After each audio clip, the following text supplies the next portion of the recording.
Hello, I'm Marina Kim with the latest updates from Kazakhstan. The infamous bill on the leader of nation was vetoed on Thursday by President Nursultan Nazarbayev. Earlier, both chambers of Kazakh parliament passed the document granting the head of state some unprecedented authority. On June 3rd, the president sent a message to the MPs and the ruling party Nuratan, thanking them for the initiative but declining to sign the amendments to a number of constitutional laws.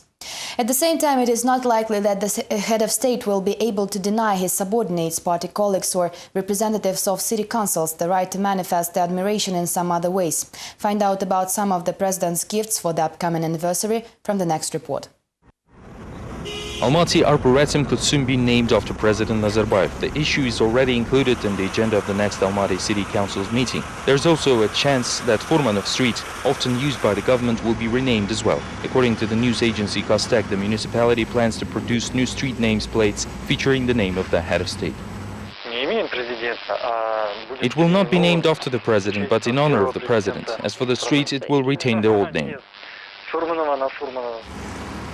Almost all old Soviet street names have been changed in Almaty except for the highway from the airport to the president's residence, which still bears the name of an anarchist Furmanov. The popular rumor that long linked this not with nostalgia about the past, but with plans for the future, as someday the street will be named after Nazarbayev. Democrat Amirjan Kasanov knows about this and hopes it will never happen. I hope that Nazarbayev, as a sober-minded politician who wants to remain in history, should veto not only laws on the leader of nation, but also on all attempts of this kind of bootlicking. Meanwhile, Semirechynsk Cossacks decided not to wait for the 70th anniversary of the president and President Nazarbayev, the Honorable Supreme Ataman, with the order decorated with 5 large diamonds.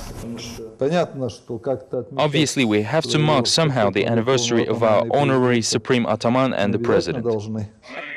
Today, during an investment summit in Almaty, representative of the International Herald Tribune, Stefan Dunmar Johnson, called Nazarbayev the founding father of Kazakhstan. Apparently, Mr. Johnson is not yet aware that the more appropriate term is not the founding father, but rather the leader of the nation. Meanwhile, the president took part in the 4th Kazakhstan's Investment Forum, which solemnly opened on June 3rd in Almaty. Out of 12 sectors of the country's economy featured in the industrialization program, banking is given the top priority. Nursultan Nazarbayev congratulated the financiers for the successful overcoming of the crisis, while the leadership of the National Fund, Samruk Kazana, called new investors of problematic banks of BTA and Alliance to finance the economy. At the same time, IMF experts assessed the country's banking sector with substantial skepticism, recommending Kazakhstan not to rely heavily exclusively on raw materials as the main source of income. On Thursday, President Nursultan Nazarbayev defined 12 priority economic fields for the successful implementation of the industrialization program. The main priority is given to the raw materials, agriculture, machinery, engineering, construction, transportation, and telecommunications infrastructure. The industrialization map of the country was developed as part of the program, which includes more than 100 projects with an estimated total cost of $45 billion. President Nazarbayev believes that the country's banking system overcame the aftermath of the financial crisis, for which he thanked the creditors. After the issue with Turanalem's debt restructuring was solved, the banking system was fully recovered from the crisis and is being restored. For this, we are grateful to the creditors and are ready to continue working with them. However, as soon as the president left the floor, a completely opposite view was voiced at the summit. The director of the Middle East and Central Asian Countries Department of the International Monetary Fund, David Owen, criticized the current state of the banking system in Kazakhstan. It is noted in his report that the unstable situation in Kazakh banking sector prevents the country to fully develop its economy, while the recovery keeps only a moderate pace. President Nazarbayev's visit to Almaty affected the plans of the movement Zhiltaksan to hold a press briefing on the political assessment of events of December 1986. In the morning, representatives of the municipality called the Museum of Musical Instruments, which was to host the briefing, and told its staff to keep quiet during the president's working visit. I was called to the city council and told that the museum should be used exclusively for the promotion of music instruments, while press can use the press center for their needs. During the briefing, Zhiltaksan activists plan to ask the government for a proper political assessment of the December events, as well as the adoption of a separate law on the rehabilitation. According to public activists, the document should factor the current condition of the political prisoners of the past and stipulated compensations for moral and material damages. Gulbahram Juniz, the chair of the movement People's Heroes of Zhiltaksan 1986, after 1998, the government is constantly suppressing participants of the December events. 24 years have already passed since the December uprising. To this day, we still have non-rehabilitated citizens, and there is still no political assessment of this event, while our members no longer receive any benefits.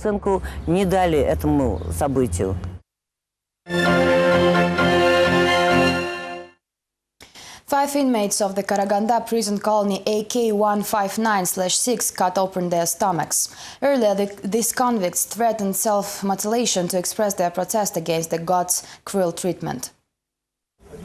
On Thursday, 5 prisoners of the colony near Karaganda cut open their stomachs. Among them is Yevgeny Karaush, a man supposedly being beaten by a prison guard on the video widely distributed this week on the internet. Galina Dobrovolskaya, the mother of Karaush, tried to find out the condition of her son in the hospital. However, the prison administration ignored the questions of the woman. Why are we meeting here? Are you ill? I think the ill one is you. Dobrovolskaya believes it was her son on the video. I saw big lumps on his head by the ears.